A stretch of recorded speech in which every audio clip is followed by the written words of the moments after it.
राम राम दोस्तों। मैं एस्ट्रोलॉजर निकुंज सैल आप सभी का ज्योतिष शिवालय के अंदर स्वागत करता हूँ। आज हम अपने क्लाइंट की कुंडली विश्लेषण करने जा रहे हैं और ऐसे ही क्या है कि अपने क्लाइंटों की हम कुंडली विश्लेषण करेंगे और ऐसे वीडियो अपलोड करते रहेंगे। तो यदि आपको भी अपनी कुंडली विश्लेषण करवानी है तो आप क्या है कि मेरे फ़ोन नंबर के अंदर व्हाट्सअप है, उसमें डिटेल फॉरवर्ड कर सकते हो और वहाँ से आप पूरी जानकारी प्राप्त कर सकते हो। ठीक है। और ये जो कुंडली है ये मेरे क्लाइंट की है, तो अब इनकी विश्लेषण हम करते हैं आराम से। और उससे पहले प्लीज़ आप मेरे चैनल को सब्सक्राइब करिए, इस वीडियो को लाइक करिए और हो सके तो इस वीडियो को शेयर भी ज़रूर करिएगा, ताकि क्या है कि आप मुझसे जुड़े रहें। तो अब इनकी कुंडली जो है वो मेष लगन की कुंडली है और मंगल जो है पराक्रम भाव में बैठा हुआ है केतु के साथ। दूसरा यहाँ पे क्या है कि इनकी जो राशि है वो चंद्रमा कर्क भाव के अंदर बैठा हुआ है, तो कर्क राशि है इनकी। और उसके बाद अब क्या है कि ये कुंडली अगर देखिए तो मंगल के अंदर पराक्रम में यदि मतलब जाके यदि लग्नेश बैठ जाए तो इंसान क्या है कि मेहनती होता है। और ऊपर से मंगल तो क्या है कि ऐसे काम करने में बहुत ज़्यादा फॉरवर्ड है, आगे है। और मंगल ही जाके वहाँ बैठा हुआ है तो इनके पराक्रम तो बहुत तगड़ा होगा, ये जो भी काम करोगे उनको बहुत बढ़िया से और बहुत जल्दी करने वाले हैं। लेकिन यहाँ केतु बैठ गया, तो केतु यहाँ बैठ जाता तो कभी कभी क्या होता है, काम धंधों में रुकावट पैदा करता है। तो ये केतु डिटैचमेंट का कारक है, जिससे कारण क्या है कि ये काम तो बढ़िया करते हैं लेकिन धीरे धीरे क्या होता है, कभी भी ऐसा होता है कि काम धंधा छूट जाता है, काम धंधा कर नहीं पाते। ये चीज़ें हैं। ठीक है। अब इनका जो फर्स्ट हाउस है वो मेष लगन का है, तो ऐसे देखा जाए तो थोड़े से मतलब कि ये हाइट क्या देखा जाए तो इनका हाइट जो है वो थोड़ा सा लंबा हो सकता है, अच्छा खासा बढ़िया हो सकता है, क्योंकि मंगल हाइट अच्छा करता है। शरीर से दुबले पतले हैं। ठीक है। और लालिमा चेहरे में है, लगने से हमको ये समझ में आता है। प्लस राहु की दृष्टि पड़ रही है मंगल के ऊपर, जिससे कारण क्या है, कभी कभी ऐसा होता है कि लक सपोर्ट नहीं करता और लाइफ में थोड़ा सा क्या प्रॉब्लम ज़्यादा आ जाती है, चोट लगने की आशंका बनती है, क्योंकि थर्ड हाउस मतलब पराक्रम मंगल जहाँ बैठता है वहाँ पे चोट लाता है। तो ये चीज़ भी यहाँ बन रही है। अब सेकंड हाउस, तो सेकंड हाउस हमारा शुक्र का है। शुक्र सेकंड हाउस और सेवन्थ हाउस का मालिक होके शुक्र जो है वो अष्टम के अंदर बैठ गया।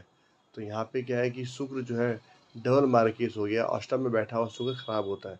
तो ये क्या आगे जाके मतलब शरीर में ताकत कम मतलब कम कम लगना या कमजोरी होना।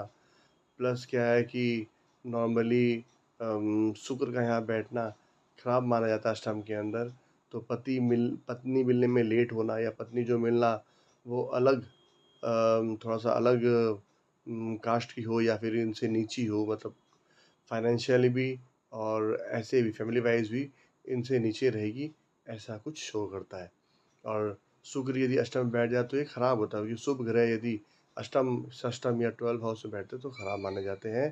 तो यहाँ पे क्या है कि ये मोस्ट प्रोबेबली क्या है कि थोड़ा ख़राब ही सिचुएशन पैदा करता है, जहाँ पे कमज़ोरी होना या मतलब बहुत प्रॉब्लम, शुगर भी होना, ये सब चीज़ें का अंदेशा देता है। थर्ड हाउस जो है वो बुध का है और बुध महाराज जो है वो सूर्य के साथ आके बैठे हैं। सूर्य यहाँ नीच का है। सूर्य का नीच होता है तो कभी बड़ों का सपोर्ट नहीं होता, हमारे पितरों का सपोर्ट नहीं होता। तो सूर्य जब ऐसे बैठ जाए नीच का होके तो खराब होता है। लेकिन सूर्य इनका फिफ्थ हाउस का है, जो पढ़ाई लिखाई का होता है, प्रेम का होता है। और यहाँ से क्या है कि हम अपनी बुद्धि को भी देखते हैं। तो सूर्य यदि सेवन्थ हाउस में चल जाए और नीच का हो जाए तो ये क्या है, मोस्ट प्रोबेबली थोड़ा सा इंसान क्या है कि अम, जो सोच होती है वो थोड़ी सी नीच की है, मतलब नीच वाली सोच हो सकती है। और दूसरा ये है कि सूर्य हमारे बड़कों को दिखाता है, तो नीच का सूर्य होना तो सपोर्ट बहुत कम मिलना लाइफ के अंदर, जल्दी ग्रो नहीं कर पाना और कहीं भी रहना। तो वहाँ पे क्या है कि हमेशा बड़कों के सपोर्ट में कमी दिखनी, ऐसा प्रोवाइड होता है। प्लस बुध यहाँ बैठा हुआ है, तो पराक्रम का बुध यदि पत्नी भाव बैठा है तो क्या है कि इंसान हमेशा चेष्टा करता है पत्नी को खुश करने का, पत्नी प्राप्त करने का, ये सब चीज़ें भी देखी जाती है। और पराक्रम भाव जो बुध की ओर बैठा हुआ तो ये मोस्टली पत्नी के लिए बढ़िया है, पत्नी को हेल्प अच्छे से करेगा, सपोर्ट करेगा, ये चीज़ यहाँ दिखाता है। ठीक है। और बुध भी इनका रोग भाव का पराक्रम भाव का है, तो बुध जाके पत्नी वहाँ बैठे तो ये शुक्र के अंदर बैठा हुआ है, शुक्र मित्र है, लेकिन सूर्य भी मित्र है, तो उससे ज़्यादा देखा जाए तो उतना खराब नहीं माना जाता। लेकिन क्या है कि 6th हाउस को गवर्न करता है, तो कभी कभार क्या है स्किन के अंदर प्रॉब्लम होना, ठीक है, और कभी कभार कम्युनिकेशन का इश्यू होना, पत्नी से बे मतलब मन मुटाव होना या बहस हो जाना, ये सब चीज़ भी यहाँ पे दर्शाता है। उसके बाद मैंने बताया चंद्रमा अपने घर में बैठा है, कर्क राशि का है, अपने घर में चंद्रमा बैठा हुआ अच्छा है, तो घर इनको अच्छा सपोर्ट करना, घर से सपोर्ट मिल रहा है, घर में आना इनको, घर में रुकना है, घर में आना इनको बहुत अच्छा लगता है। बट लेकिन वहाँ शनि की दृष्टि पड़ रही है, तो शनि की दृष्टि जो होती है वो ख़राब होती है। शनि अपने घर से दृष्टि दे रहा है चंद्रमा के ऊपर, तो मोस्ट ऑफली दृष्टि जो होता है वो ख़राब होता है शनि का। और शनि की दृष्टि जो होती है वो 3, 7 और आपका 10, ये शनि दृष्टि होती है। तो शनि मोस्ट प्रोबेबली इनके बाहर के भाव को देख रहा है, इनके 4th हाउस को देख रहा है और पत्नी भाव को देख रहा है। तो शनि की दृष्टि, शनि जहाँ बैठता है वो तो अच्छा करता है, काम धंधा अच्छा करवा देगा, काम जल्दी पकड़वा देगा, मेहनत लेकिन बहुत करवाएगा। शनि से क्या है कि शनि के टाइम में क्या होता है, इंसान को मेहनत खूब करना पड़ता है, तो इनको लाइफ में अपने काम के अंदर खूब मेहनत करनी पड़ेगी, तभी जाके कुछ प्राप्त होगा, अदरवाइज कुछ प्राप्त होने वाला नहीं है। और शनि जैसी 3rd हाउस में होती है, तो ये बाहर जा सकते हैं इंडिया से यदि प्रयास करें तो, अदरवाइज़ क्या है, प्रयास करेंगे तो जाएंगे, नहीं करेंगे तो कभी नहीं जाएंगे, ऐसा है। और 7th हाउस में पड़ती है, तो ये क्या है कि घर के खुशियों में कमी लाता है। प्लस शनि चंद्रमा को देख रहा है, मन को देख रहा है, तो ऐसा होता है कि मन नेगेटिव हो जाता है, और मन क्या अपने हाथों द्वारा गलत काम कर बैठता है। प्लस घर में देख रहे हैं तो जो गलत काम करना हो वो घर में ही करते हैं, बाहर नहीं। तो ये इंसान क्या हो सकता है, कभी कभार गलत काम अपने घर में ही कर लो, चोरी करने वाला काम या ऐसा कोई काम जो इनको कभी सही ना लगे, अंदर से मन बोलता है गलत कर दिए, लेकिन इनसे हो जाता है, वैसा है। अब 5th हाउस सूर्य में बता दिया, 5th हाउस का सूर्य है, सूर्य बुद्धि कारक होता है, यहाँ पे 5th हाउस में बैठा तो हार्ट का कारक भी हुआ, नीच का है, तो ये बहुत तरह से क्या है कि प्रॉब्लमेटिक बना रहा है।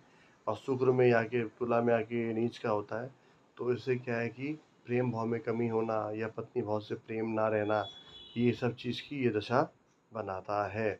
लेकिन ये नीच है, चंद्रमा से चतुर्भाव में बैठा हुआ, तो नीच भंग राजयोग भी यहाँ बनता है, जिसके कारण क्या है कि सूर्य चंद्रमा में जब समय आएगा तो समय बहुत बढ़िया रहेगा, ख़राब नहीं रहेगा। मतलब ऐसा रहेगा कि इस कुंडली के अंदर चंद्रमा और सूर्य दोनों बढ़िया है, तो घर का सुख और प्रेम सुख प्राप्त होगा, ऐसा है। और राजसिक मतलब आराम धाम लाइफ रहेगा, और सब कुछ सपोर्ट उस टाइम मिलेगा। तो हो सकता है ऐसे नीच भंग राजयोग है, विवाह के बाद यदि क्या है पूर्णतः इनको सुख प्राप्त हो, ये चीज़ यहाँ दिख रही है। हम 6th हाउस बुध का मैंने बता दिया पहले ही, लेकिन वहाँ गुरु बैठा हुआ, गुरु जहाँ बैठता है उस भाव खराब करता है, लेकिन शत्रु घर है, तो शत्रु में क्या है कि एवरेज भाव रहेगा ये, तो यहाँ गुरु उतना ख़राब करने वाला नहीं है। लेकिन हाँ, यहाँ पे गुरु एक औषधि वाला काम करने वाला है, जो हेल्थ को ठीक करेगा, जल्दी रिकवर करने में मदद करेगा। प्लस सूर्य यदि जहाँ पे तो शत्रु वहाँ बैठा तो थोड़ा ख़राब मतलब थोड़ा अच्छा हो जाता है, तो उसकी दृष्टि में क्या है कि फ़र्क आती है। कहते हैं दीपक क्या होता है, दीपक सब जगह उजाला करता है, लेकिन उसके नीचे अंधेरा रहता है। तो वैसे ही गुरु क्या है कि उजाला सब जगह करता है, लेकिन खुद के अंदर नीचे अंधेरा रहता है। लेकिन यदि दुश्मन के घर में बैठ जाए तो घर के अंदर उजाला कर देता है और बाहर अंधेरा कर देता है, ऐसा है। तो इस कुंडली में गुरु जो है योग कारक है, तो यदि बढ़िया हो ये पोखराज पे है तो बहुत ही बढ़िया रहेगा काम धंधा के लिए, और इनके खर्चे को मेंटेन करने के लिए, प्लस इनका सेविंग करने के लिए गुरु बहुत अच्छा सहायक है। तो उसके लिए पोखरा भी धारण करे तो कोई ख़राब नहीं है कुंडली के अंदर, ठीक है। फिर 7वां भाव शुक्र है, शुक्र अष्टम में बैठा हुआ है, तो मैंने पहले बता दिया कि पत्नी भाव जो रहेगी थोड़ी कमज़ोर रहेगी फाइनेंशियली, ठीक है, वीक हो सकती है, तो ये सब चीज़ यहाँ पे दिखा रहा है। उसके 8th हाउस के अंदर शुक्र बैठा हुआ है, तो 8 मंगल का लग्नेश का ही है, तो मंगल का लगा मतलब मंगल का ही वो भाव है, मंगल लग्नेश है अपना। और दूसरा ये क्या है कि हेल्प करता है यहाँ मंगल, ताकि आपकी आयु लंबी हो, छोटी ना हो। और मंगल पात्र में बैठा हुआ है, तो ये भी सपोर्ट करता है कि अपने मेहनत से क्या है कि ये मतलब इच्छा से लंबा जी सकते हैं, ऐसा है। लेकिन वहाँ जो शुक्र बैठ गया ये थोड़ा ख़राब हो गया। शुक्र क्या है कि शरीर में कमज़ोरी ज़्यादा लाएगा लाइफ के अंदर, और सुख में कमी ला सकता है। और दूसरा ये है कि यदि ये ऐसा है तो बहुत प्रकार की मतलब पैसों के अंदर कमी भी आ सकती है, ये चीज़ दिख रहा है। अब उसके बाद दिख रहा है भागेश गुरु, लक जो है, गुरु पहनेंगे तो बहुत बढ़िया रहेगा, लेकिन वहाँ राहु बैठ गया है।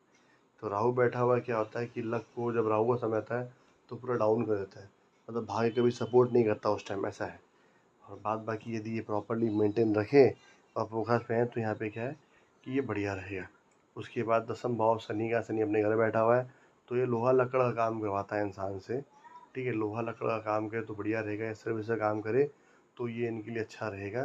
ज़्यादातर नौकरी ही इनके लिए बढ़िया है, अपना काम बढ़िया नहीं रहेगा, तो सर्विस करे तो इनके लिए बढ़िया रहे, ठीक है। कोई भी सर्विस कर सकते हैं आराम से, दिक्कत नहीं है।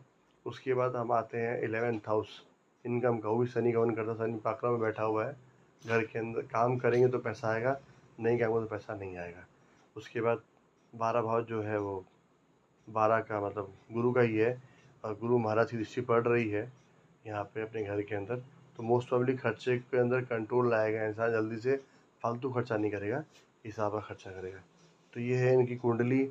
और यदि हम और प्रॉपर्ली देखें इनकी कुंडली को, तो ऐसा है कि ये आदमी बहुत अच्छे हैं, जो मैंने बताया था पहले आपको। और सेविंग एवरेज रहेगा, पराक्रम बहुत बढ़िया है, घर का सुख अच्छा मिलेगा। और दिमाग, यदि लव वव देखा जाए तो उसके अंदर भी योग अच्छा, क्योंकि सूर्य नीच का है इसीलिए। और मतलब रोग भाव भी, क्योंकि बृहस्पति बैठे हैं तो रोग बनने से कम करेगा, हेल्प करेगा, ठीक है। और उसके बाद यदि हम देखें रोग भाव, चतुर्थ भाव तो घर का सुख है, और लव अच्छा है, हार्ट भी अच्छा रहेगा। और 6th हाउस का गुरु, और वो नॉर्मल पत्नी भाव कमज़ोर दिख रही है यहाँ पे, ठीक है। उसके बाद अष्टम आयु, थोड़ा सा क्या है कि यहाँ पे वो भी वीक दिखा रहा है। और लक जो है वो एवरेज है, कर्म भाव नॉर्मल है, इनकम ठीक है, बढ़िया है, और खर्चे भी नॉर्मल मतलब ठीक है। तो कुल मिलाकर कुंडली जो है अच्छी है, ख़राब नहीं है, बस पत्नी भाव को लेके थोड़ा दिक्कत आ रहा है इसके अंदर, ठीक है। दशा देखते हैं हम, दशा में क्या समय चल रहा है। दशा के अंदर शुक्र चल रहा है, शुक्र इनका, शुक्र में शनि है, तो ये समय इनको क्या है कि सपोर्ट करने वाला है, तो लाइफ में आगे बढ़ने वाला है। और शुक्र क्या पत्नी भाव का भी अष्टम में बैठा हुआ है, तो हो सकता है कि इस समय इनका विवाह आराम से हो जाए शुक्र शनि में। तो यदि हम देखें प्रॉपर इनकी कुंडली खोल के दोबारा वापस, तो भैया शुक्र और मंगल और बुध, शुक्र मंगल बुध ये इनका विवाह करवा रहे हैं। तो यदि हम दशा में जाएं तो शुक्र समय चल रहा है वो शुक्र का ही चल रहा है, शुक्र में मंगल बुध, तो मोस्ट प्रॉब्ली 27 के बाद अच्छा योग बन रहा है शादी का। शुक्र बुध मंगल में ये क्या है कि जनवरी के अंदर शादी का योग अच्छा बन रहा है इनका, क्योंकि इनका शादी हुआ नहीं है अभी तक, इसलिए। और शादी इसलिए नहीं हुआ क्योंकि सूर्य वहाँ नीच का बैठा हुआ है, ठीक है। तो इस प्रकार से ये क्या है कि शादी जल्दी किए नहीं है। और बात बाकी क्या है कि शनि अपने घर बैठा हुआ, तो ऐसे सब ठीक है, बढ़िया, कोई ख़राब कुछ नहीं है। और एवरेज देखा जाए तो मैं इस कुंडली को कुछ 60% दूंगा, तो 60% कुंडली क्या है, ये अच्छी है।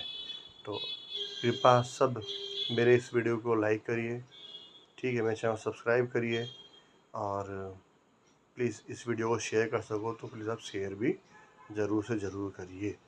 और दूसरा, यदि आपको भी इसी प्रकार अपना कुंडली पूरा अच्छे से विश्लेषण करवाना है, जानना है, तो आप व्हाट्सएप के थ्रू अपना डिटेल भेज के आप जान सकते हो, मुझसे पूछ सकते हो, ठीक है। राम राम, आपका दिन शुभ हो।